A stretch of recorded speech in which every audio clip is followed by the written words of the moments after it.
Niro चैव नरोत्तमं देवी सरस्वती व्यासं ततो जयमुदीरये ब्रह्मामरारि त्रिपुरान्तकारि भानुशचिभूषुधबुधश्च गुरुश्च शुक्राशनि रावकेतवा गुरुश्रीमो सुप्रभातम् अहिला द्रौपदी सीता पंचकन्या स्मरे नित्यम्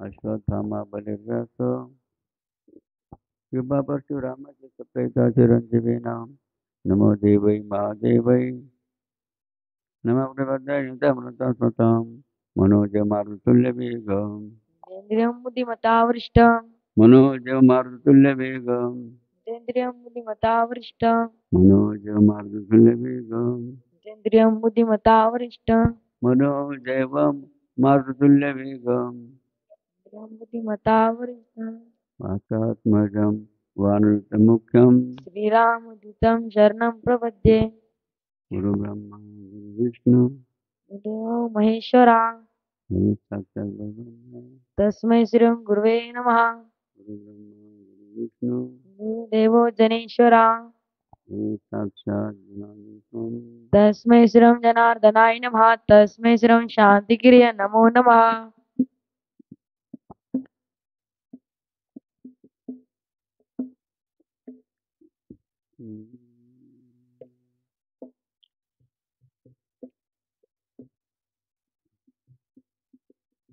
श्री बाबांचा आवडता ग्रंथ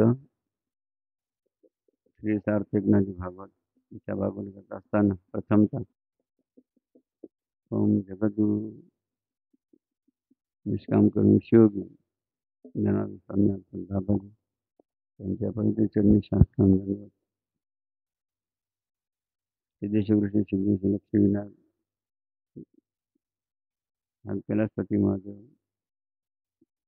तसंच जमात या सर्व दिनाचे निवंदन या पवित्र भूमीला आणि जमातीला वंदन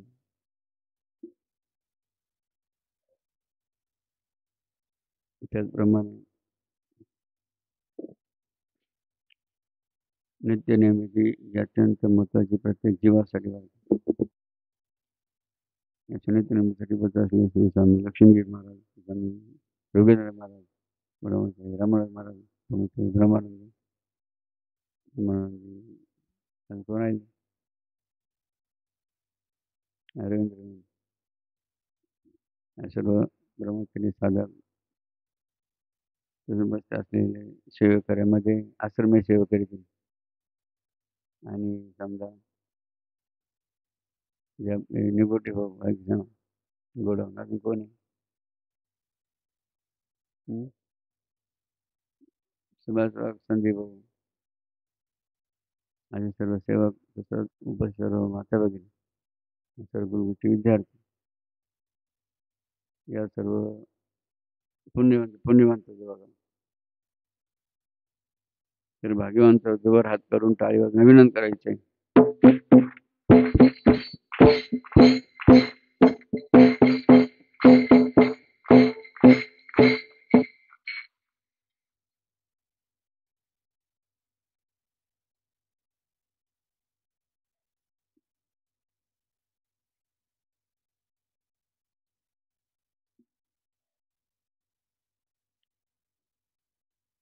भागवत कोणी कोणाला सांगितला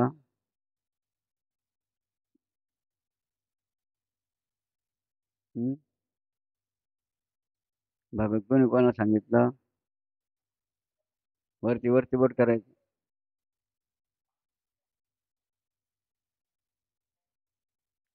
हा भागवताची कथा भागवत कथा कोणी कोणाला सांगितली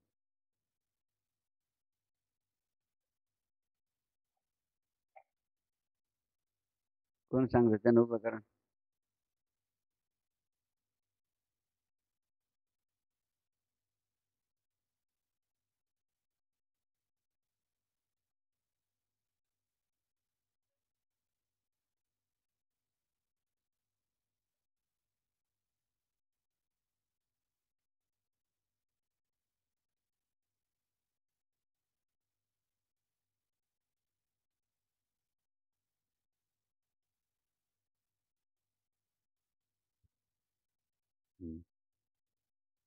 हां, टाळ्या बरं वाटलं.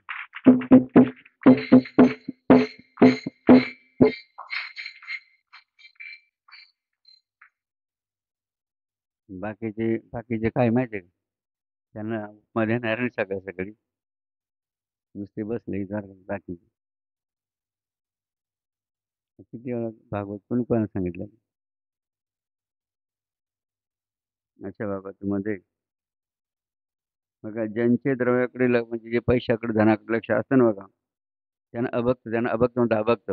अभक्त म्हणजे काय? ते भक्त नाही. तर ते कोण आहे? ढोंगी बरं का.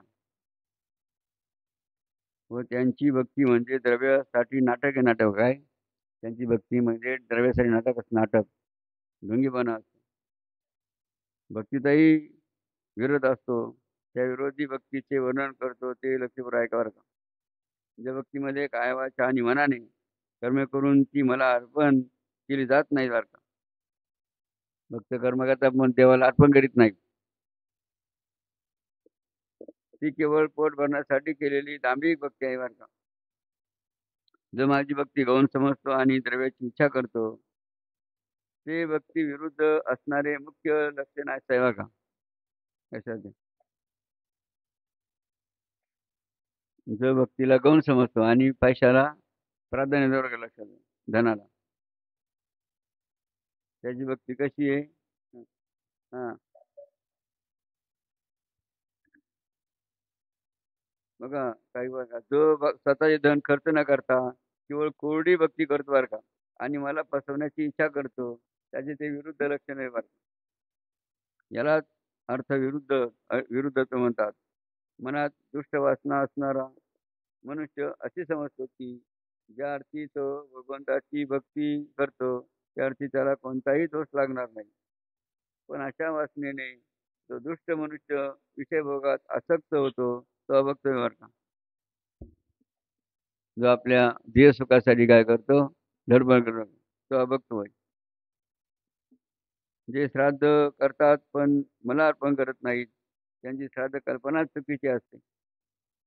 श्राद्ध संकल्प माझ्या अर्पणाच्या विरोधी नाही असे वेदांचे स्पष्ट म्हणणे आहे. पितृस्वरूपात जनार्दनच आहे असा श्राद्धातील मुख्य संकल्प आहे. पण असे असताही ते मला नैवेद्य अर्पण करत नाहीत. अन्न ब्रह्म अहम ब्रह्म बरं का. हे श्राद्धाचे मुख्य कर्म आहेत. पण मूळ लोक त्याचे ज्ञान करून न घेता श्राद्ध कर्माने व्यर्थ भ्रम वाढवतात. मी साऱ्या सृष्टीचा उत्पादक म्हणजे पितरांचाही पिता आहे. पण अशा मला कर्मार्पण न करता ते श्राद्ध सर्वता चुकीचे वर भगवंत म्हणतात. म्हणजे कर्म करता मात्र काय करतील ते मला अर्पण करीत नाही.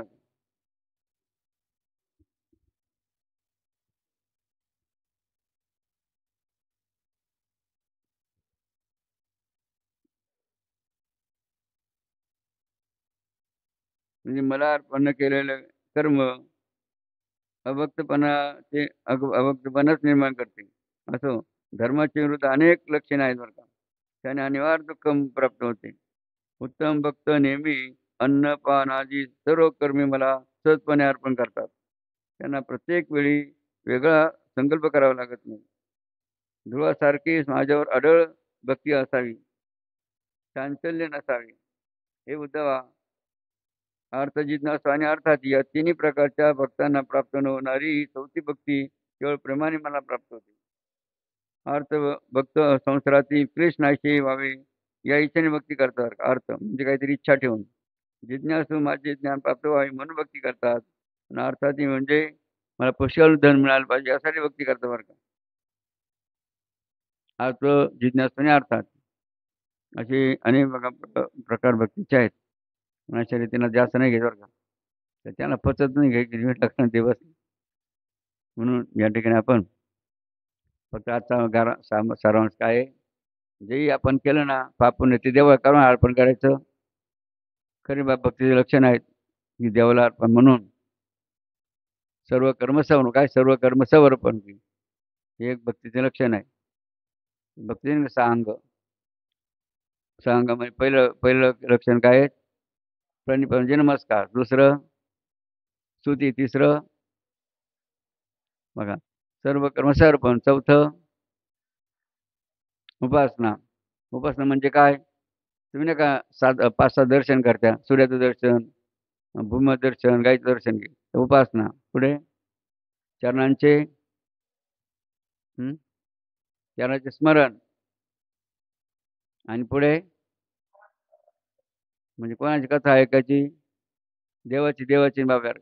म्हणून भस्मलेपनी प्रभात काळी मंगलमय वेळी स्वामी जनार्दन मौनगिरी मुनी बसे प्रभू जवळी शिवपाठाच्या अमृतधारा मुखे निघे होळी देवी हृदयी प्रभू नामाची भरोनिया जोळी भस्मले मुनी प्रभात काळी मंगलमय वेळी स्वामी जनार्दन मौनगिरी मुनी बसे प्रभू जवळी त्याग करी संसार विटोनी पाटील जन्मकुळी माई माळसा चढवी कळसाद हे गावुळी भस्मले पुनी प्रभात काळी मंगलमय वेळी स्वामी जनार्दन मौनगिरी मुनी बसे प्रभू जवळी संत समागम लाभे दुर्गम वंदोनी पाय धुळी खडतर भक्ती प्रसन्न चित्ती काय होय लोळी भस्मले पुनी प्रभात काळी मंगलमय वेळी स्वामी जनार्दन मौनगिरी मुनी बसे प्रभू जवळी